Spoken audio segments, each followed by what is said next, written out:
السلام علیکم ورحمۃ اللہ وبرکاتہ۔ تلبیہ کے مسائل۔ تلبیہ مرد 3 مرتبہ بلند آواز سے کہیں اور عورت آہستہ آواز سے تلبیہ کہیں۔ تلبیہ کے مسنون الفاظ یہ ہیں: لبیک اللہم لبیک، لبیک لا شریک لک لبیک، ان الحمد والنعمت لک والملک لا شریک لک۔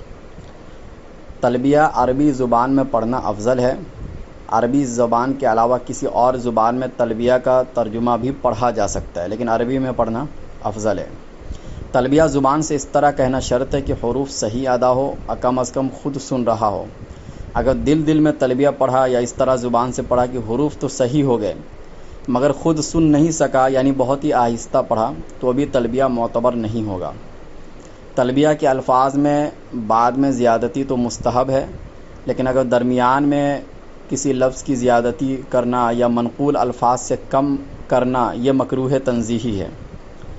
اسی طرح اگر چند آدمی ایک ساتھ ہو تو اجتماعی طور پر تلبیہ نہ پڑھے، بلکہ ہر آدمی علیحدہ بذات خود تلبیہ پڑھے، کیونکہ اجتماعی تلبیہ نبی صلی اللہ علیہ وسلم، صحابہ کرام سے ثابت نہیں ہے۔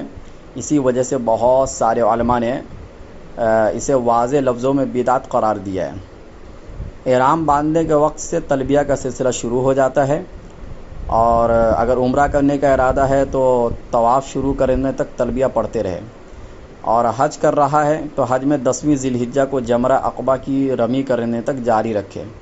ان اوقات کے بعد پھر تلبیہ پڑھنے کا حکم نہیں ہے۔ طواف کے دوران تلبیہ پڑھنا درست نہیں ہے۔ طواف کے دوران دوسرے اذکار کرے، تلبیہ نہ پڑھے۔ البتہ طواف قدوم میں اور رمی سے پہلے طواف زیارت کرنے کی صورت میں تلبیہ پڑھنے کی گنجائش ہے۔